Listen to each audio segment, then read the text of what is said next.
നമസ്കാരം പ്രേക്ഷകരെ, വലിയ സ്നേഹ നമസ്കാരം. നോക്കൂ, ഞാൻ നിങ്ങൾക്ക് ആദ്യം തന്നെ കഴിഞ്ഞ ദിവസം നമ്മളെല്ലാവരും വളരെ വേദനയോടെ കണ്ട ഒരു വാർത്തയുടെ ഇച്ചിരി ശകലം നിങ്ങളെ കേൾപ്പിക്കാം. കാരണം ഞാൻ ആ വാർത്ത കഴിഞ്ഞ ദിവസം പബ്ലിഷ് ആയതിനു ശേഷം ഞാനിങ്ങനെ കാത്തിരിക്കുകയായിരുന്നു. ഇത് എന്തായിരിക്കും ഇതിൻ്റെ ഫോളോ അപ്പ്? നമ്മുടെ നാട്ടിൽ മാപ്രകൾ എന്നറിയപ്പെടുന്ന കൂട്ടിക്കൊടുപ്പ് മാധ്യമങ്ങൾ അവരെന്തായിരിക്കും ഈ വാർത്തയുടെ ഫോളോ അപ്പ് ചെയ്യുക എന്നുള്ളത് ഞാൻ നോക്കിയിരിക്കുകയായിരുന്നു. അതുകൊണ്ടാണ് ഞാൻ ഇന്നലെ ഈ വിഷയം ചെയ്യാതെ ഇന്നേക്ക് ഇത് വെച്ചത്. നമുക്ക് ആദ്യം ഇത് കേട്ടിട്ട് തിരികെ വരാം. ഡോക്ടർ അരുൺകുമാർ, മനുഷ്യത്വരഹിതമായ ഇടപെടലാണ് അധ്യാപകന്റെ ഭാഗത്തു നിന്ന് ഒരു 3ാം ക്ലാസ്സുകാരന് നേരെ ഉണ്ടായിരിക്കുന്നത്. ഹോംവർക്ക്, അതായത് മലയാളം ഹോംവർക്ക് ചെയ്യാത്തതിനാണ് ആ വിദ്യാർത്ഥി ക്രൂരമായി മർദ്ദിക്കുകയും ചെയ്ത് ആ മർദ്ദനമേറ്റ പാടുകൾ കാണുമ്പോൾ ആർക്കും നെഞ്ചെന്ന് പൊട്ടുന്ന കാര്യങ്ങളാണ്. അതായത് ഒരു കൊച്ചുകുട്ടിയെ, ചെറിയൊരു കുട്ടിയാണ് അധ്യാപകൻ ഹോംവർക്ക് ചെയ്തില്ല എന്ന് പറഞ്ഞ് അടിച്ചത്. കഴിഞ്ഞ ഡിസംബർ 11-ാം തീയതി ആയിരുന്നു കേസിന് ആസ്പദമായ സംഭവം ഉണ്ടായത്. ഇത് കുട്ടി വീട്ടിലെത്തി ഇരിക്കാൻ ബുദ്ധിമുട്ട് കാണിച്ചപ്പോഴാണ് ഇവർ അന്വേഷിക്കുന്നത്. കുട്ടിയുടെ പേരൻസ് അന്വേഷിക്കുമ്പോഴൊപ്പം കുട്ടിയുടെ പേരൻസ് പിതാവ് ചേരുന്നുണ്ട്. ഒപ്പം തന്നെ ഇവർ പോലീസിലടക്കം പരാതി നൽകിയിട്ട് എന്തായിരുന്നു സംഭവം ഉണ്ടായത്? കുട്ടി എന്താ പറഞ്ഞത്?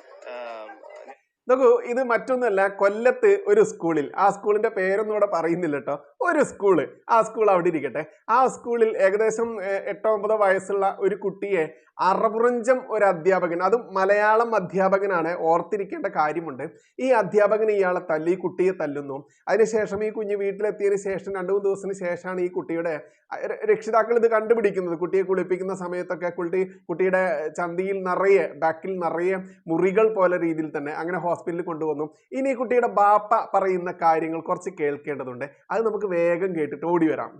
ഞാൻ സ്കൂള് വിട്ട് വന്നു കഴിഞ്ഞാൽ മകനെ കുളിപ്പിച്ചിട്ട് ട്യൂഷന് പോകണം. അപ്പൊ കുളിപ്പിച്ചിട്ട് അവന് ഭക്ഷണം കൊടുത്തിട്ട് ട്യൂഷന് വിടാനുള്ളൊരു സംഗതിയാണ്. അപ്പൊ എന്നും കുളിപ്പിക്കാറുണ്ട്. അപ്പം ഇവന്റെ നിക്കർ ഊരാൻ പറഞ്ഞിട്ട് ഊരിയില്ല. അപ്പം ഞാന് ബലം പിടിച്ച് നിക്കർ ഊരിയപ്പം ഇവൻ ബഹളം വെച്ച് കരഞ്ഞ്, തൊടലേ വാപ്പി കരഞ്ഞ്.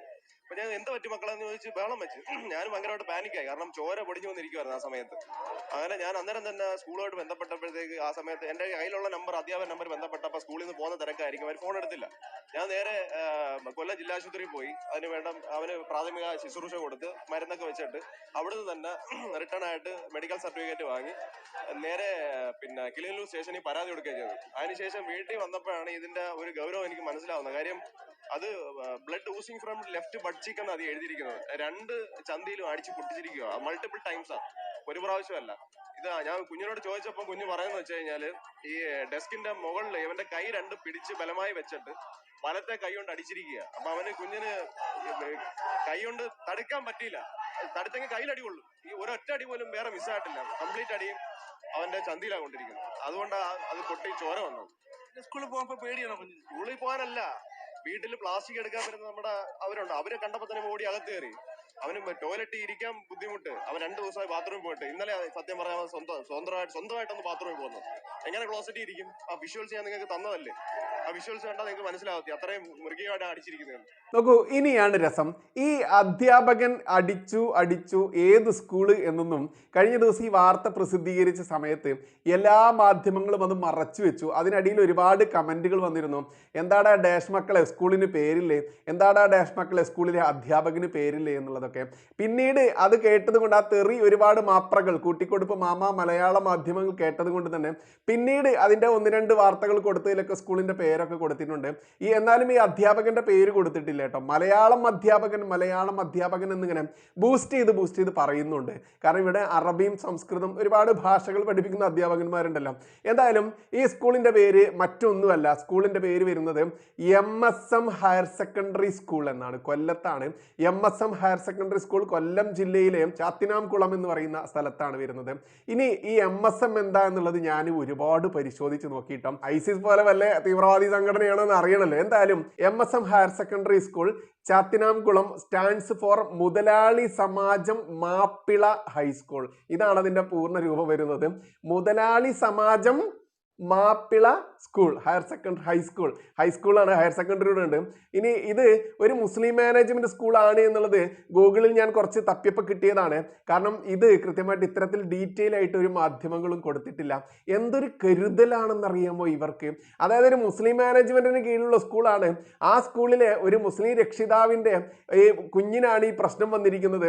ഇനി ഞാനിതിലെ ചിത്രങ്ങൾ എടുത്ത് നോക്കി. MSM ഈ പറയുന്ന സ്കൂളുണ്ടല്ലോ, ഈ സ്കൂളിലെ മറ്റു വിദ്യാർത്ഥികൾ പഠിക്കുന്ന പഠിക്കുന്നുണ്ടെന്നൊക്കെ നോക്കിയ സമയത്ത് അവർക്ക് ഫേസ്ബുക്കിൽ ഇതേ പേരിലൊരു പ്രൊഫൈലൊക്കെ ഉണ്ട്. എങ്ങനെ വരുന്നതെന്ന് അറിയാമോ? MSM ഹയർ സെക്കൻഡറി സ്കൂൾ എന്നുള്ള പേരിൽ തന്നെ എന്താണ് ചാത്തിനാംകുളം എന്നുള്ളത് കൂടെ പ്രൊഫൈൽ സെർച്ച് ചെയ്താൽ കിട്ടും ഫേസ്ബുക്കിൽ. അതിൽ കൃത്യമായിട്ട് ഞാൻ ഒരുപാട് പോസ്റ്റുകൾ താഴോട്ട് പോയി നോക്കി. ഏകദേശം ഒരു 90% മുകളിൽ മുസ്ലിം കുട്ടികൾ മാത്രം പഠിക്കുന്ന ഒരു സ്കൂളാണ് എന്നുള്ളതാണ് എനിക്ക് അതിൽ നിന്ന് കിട്ടിയിട്ടുള്ള ഒരു ആ വിലയിരുത്തലുണ്ടല്ലോ. കാരണം ഫോട്ടോസും വീഡിയോസും ഇഷ്ടം പോലെ ഉണ്ട്. അതിലൊക്കെ കാണാം ഈ പറയുന്ന ചാക്ക് വസ്ത്രം ഇതൊക്കെ കാണാം. മുഖം മറച്ചിട്ടുള്ളതും അല്ലാത്ത ഡ്രസ്സൊക്കെ ധരിച്ചിട്ട് മുസ്ലിം കുട്ടികൾ, തട്ടമിട്ട കുട്ടികൾ തന്നെയാണ് പൂർണ്ണമായിട്ടും. അസംബ്ലിയുടെയൊക്കെ ഒരുപാട് പിക്ചറുകളൊക്കെ ഉണ്ട്. അപ്പോഴെനിക്ക് മനസ്സിലായി എന്തുകൊണ്ടാണ് ഇവര് സ്കൂളിന്റെ പേര് കൊടുക്കാത്തതെന്നും എന്തുകൊണ്ടാണ് സ്കൂളിലെ അധ്യാപകന്റെ പേര് കൊടുക്കാത്തതെന്നും. മലയാളം മലയാളം മലയാളം എന്ന് മാത്രം പറയുന്നുണ്ട്. നോക്കൂ, ഒരു പക്ഷേ ഈ മലയാളം പഠിപ്പിക്കുന്നത് നിങ്ങൾ മനസ്സിലാക്കിക്കൊള്ളും ഏതെങ്കിലും ഒരു ഹിന്ദു ആയിരിക്കാൻ സാധ്യതയുണ്ട്. അത്തരത്തിൽ ആ ഹിന്ദുവിന്റെ മലയാളം പഠിപ്പീര് ഇവിടെ ഇനി വേണ്ട, അങ്ങനെ മിക്കവാറും അയാളെ പുറത്താക്കിയിട്ടുണ്ടായിരിക്കും. മാനേജ്മെന്റ് സ്കൂളാണല്ലോ. എന്തായാലും MSM എന്ന് പറയുന്ന ഈ മുസ്ലിം സ്കൂളിന്റെ ഇവിടെ നടന്ന ഈ ഒരു വാർത്ത, ഇത് ഒരു ഹിന്ദു സ്കൂളിൽ, ഒരു അമൃത വിദ്യാപീഠത്തിലോ അല്ലെങ്കിൽ ഗുരുകുലം വിദ്യാനികേതനിലൊക്കെ ആയിരുന്നു നടന്നിരുന്നതെങ്കിൽ ഒന്ന് ആലോചിച്ച് നോക്കൂ.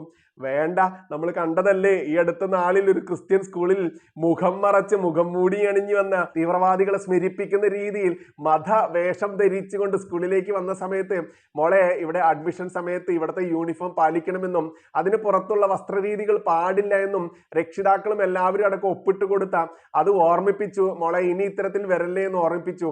കുട്ടിക്ക് പക്ഷെ അതായിരുന്നില്ല. കുട്ടിക്ക് എന്ന് പറയാൻ പറ്റില്ല, കുട്ടിയുടെ രക്ഷിതാക്കൾക്ക് SDP എന്ന് പറയുന്ന തീവ്രവാദി സംഘടന, തീവ്രവാദി രാഷ്ട്രീയ സംഘടന, പോപ്പുലർ ഫ്രണ്ട് എന്ന് പറയുന്ന രാജ്യം നിരോധിച്ച തീവ്രവാദി സംഘടന, ആ സംഘടനയുടെ രാഷ്ട്രീയ സംഘടന, ആ തീവ്രവാദികളുടെ പിന്തുണയോടുകൂടി ഈ തന്ത കടന്ന് മെഴുകുന്നത്, ബാപ്പ കടന്ന് മെഴുകുന്നത് നമ്മൾ കണ്ടതാ.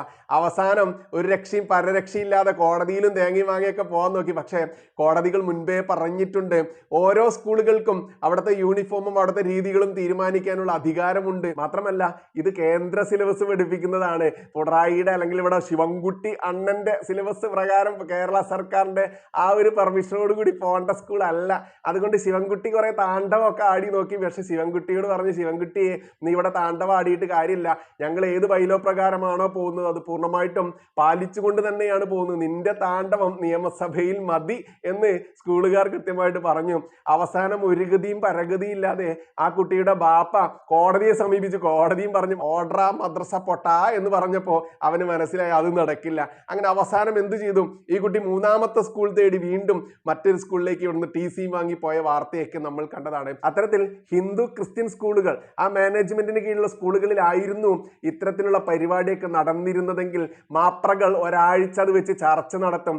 ആ സ്കൂളിനെ കിള്ളിക്കുറിച്ച് സ്കൂളിന്റെ മുക്കും മൂലയും കാണിക്കും, അധ്യാപകന്റെ കുടുംബത്തോടെ ഒന്നടങ്കം കാണിക്കും.